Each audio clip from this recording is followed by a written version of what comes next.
but I know what it takes. Assalamualaikum warahmatullahi wabarakatuh. Perkenalkan, nama saya Kofifa, Stambul G701-18013.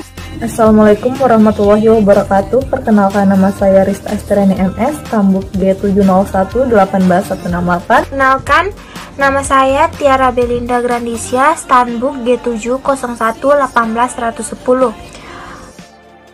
Perkenalkan, nama saya Dewi Astuti, Stanbook G701-18187. Assalamualaikum warahmatullahi wabarakatuh. Perkenalkan, nama saya Ninda Amir, Stanbook G701-18126. Sebelum lebih lanjut, kita harus mengetahui dulu apa itu diuretik. Diuretik itu adalah obat yang berfungsi untuk membuang kelebihan garam dan air dalam tubuh melalui urin. Obat-obat ini dikelompokkan ke dalam 3 besar, di mana yang pertama itu kelompok tiazid, seperti hidroklorotiazida.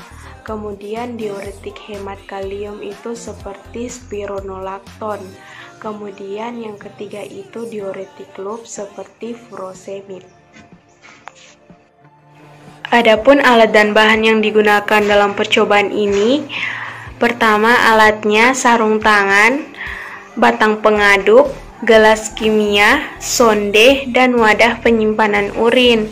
Kemudian bahan yang digunakan ada dispo, alkohol 70%, NaCl fisiologis 0,9%, NaCMC, masker, dan handscoon. Kemudian obat yang digunakan ada furosemid, spironolakton, dan hidroklorotiazid. Kemudian hewan uji yang kita gunakan adalah hewan uji tikus putih atau Ratus norvegicus.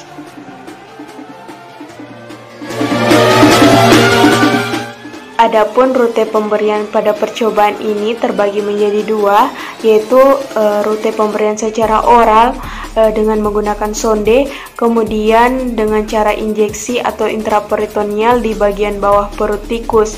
Kemudian di sini hasil dari percobaan ini untuk menentukan frekuensi dari urin tikus pada menit ke-30, 60, dan 90. Kemudian dilihat warna urin dan kejernihan akhir dari urin tikus. Kemudian setelah itu dihitung volume kumulatif dari urin tikus, di mana rumusnya itu FK sama dengan takar volume urin yang diekskresikan per volume pemberian Aquades pada tikus dikali 100%. Adapun untuk menentukan rata-rata volume kumulatif atau FK pada urin tikus, di mana rumusnya itu FK1 tambah FK2 per 2. I never made it, but I know what it takes. I'm motivated.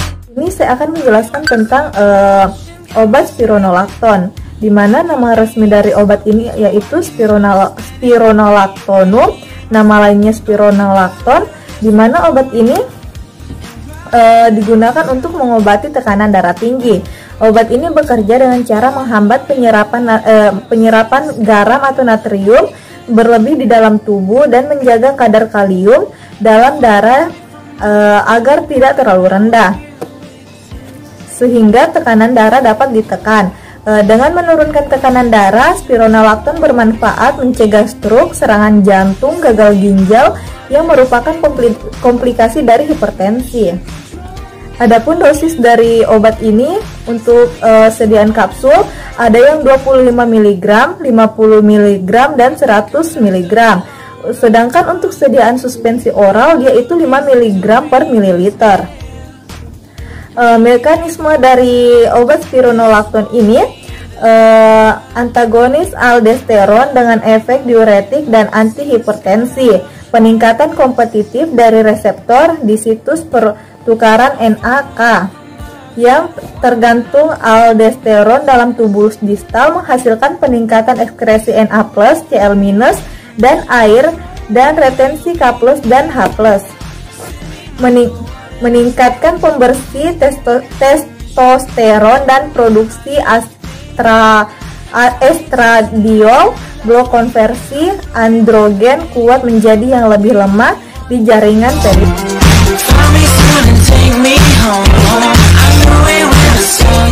saya akan menjelaskan tentang obat furosemid. Furosemid adalah obat golongan diuretik yang bermanfaat untuk mengeluarkan kelebihan cairan dari dalam tubuh melalui urin. Obat ini sering digunakan untuk mengatasi edema atau penumpukan cairan di dalam tubuh, atau hipertensi, tekanan darah tinggi. Furosemid ini bekerja dengan cara menghalangi penyerapan natrium di dalam sel-sel tubulus, ginjal dan meningkatkan jumlah urin yang dihasilkan oleh tubuh. Obat ini tersedia dalam bentuk tablet atau suntik. Manfaat obat ini mengatasi penumpukan cairan di dalam tubuh. Dosis dan aturan pakai furosemid pada kondisi edema paru akut dewasanya itu 40 mg suntikan dan dosisnya bisa ditingkatkan menjadi 80 mg suntikan. Kalau pada kondisi edema akibat gagal jantung, dosis dewasanya itu 20-50 mg suntikan atau tablet 40 mg per hari. Dosis maksimalnya 1500 suntikan atau tablet 80 mg per hari. Pada anak-anak 0,5 sampai 1,5 mg per hari. Kalau dosis maksimalnya 20 mg suntikan atau per hari. Terus kondisi pada tekanan darah tinggi, dewasanya tabletnya 40 sampai 80 mg per hari. Lansianya dosisnya untuk diawali dengan dosis terendah, lalu ditingkatkan secara bertahap sesuai kondisi pasien. Terus furosemid ini dapat dikonsumsi sebelum makan dan sesudah makan. Furosemid ini hanya boleh diberikan oleh dokter atau petugas medis di bawah pengawasan dokter yang memakai obat furosemid untuk menyuntikannya. Interaksi furosemid ini dengan obat lain, ada beberapa efek terjadinya kerusakan ginjal, kerusakan telinga, hiperklemia, kerusakan jantung, furosemid di dalam darah, efek samping furosemid jika digunakan bersama indomethanid. Efek samping bahayanya itu furosemid, pusing, vertigo, mual, muntah, diare, penglihatan buram, sembelit. Terus kalau lebih parah lagi itu yang efek samping terlalu serius itu kram perut, merasa lelah, mulut terasa kering. I never made it, but I know what it takes. Someone invaded. Di sini saya akan menjelaskan tentang obat hidroklorothiazid, yang dimana obat ini tergolong dari diuretik diazid yang digunakan untuk mengatasi tekanan darah atau hipertensi.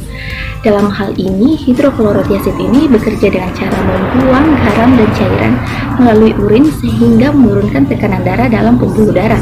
Kemudian adapun mekanisme kerja dari obat ini, di mana semua obat ini bekerja dengan cara menghambat reabsorpsi elektrolit berupa Na dan C dari tubulus distal di ginjal sehingga terjadi peningkatan sekresi air dan elektrolit termasuk juga sodium, potasium dan magnesium yang keluar dalam bentuk urin. Adapun dosis yang digunakan pada obat ini yaitu sekitar 25 sampai 100 mg per harinya. Kemudian dalam percobaan ini digunakan hidroklorothiazid ini sebanyak 25 mg dengan dalam rute intraperitoneal.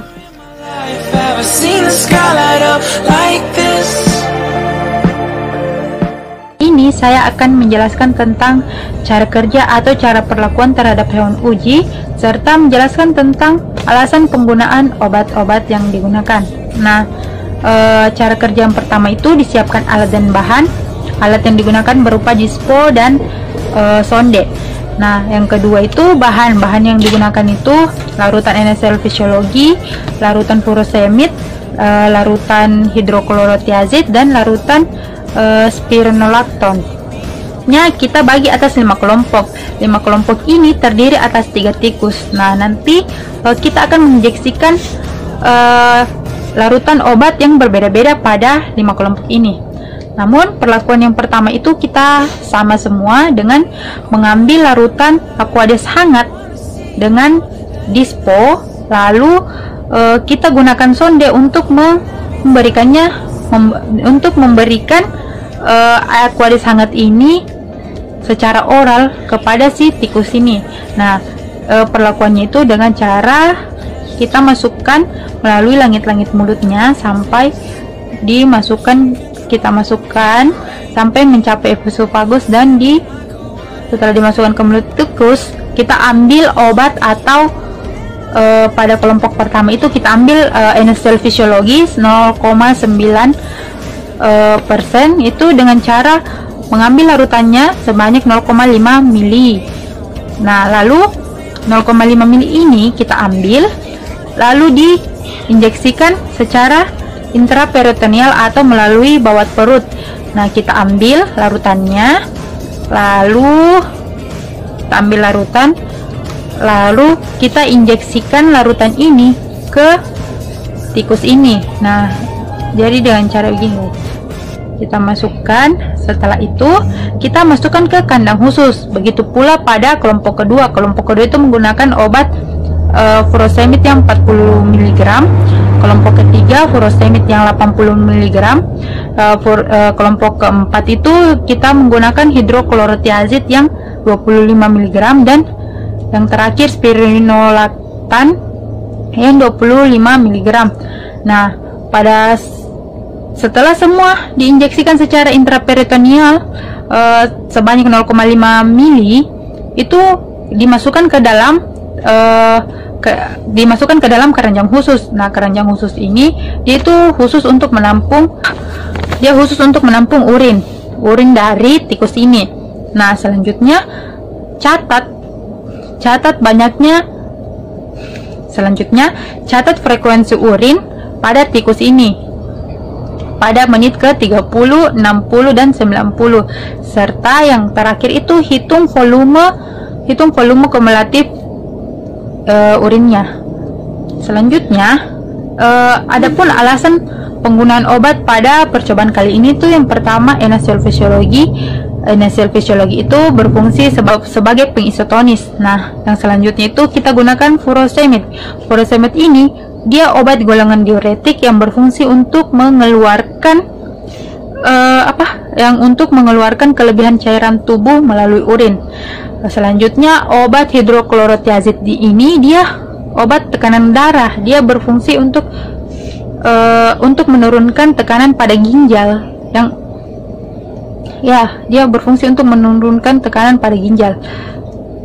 Nah, selanjutnya itu obat spironolactone yang 25 mg dia berfungsi untuk menghambat penyerapan garam natrium. Sekian dari saya, kurang dan lebihnya mohon dimaafkan. Wabillahi taufiq walhidayah. Wassalamualaikum warahmatullahi wabarakatuh.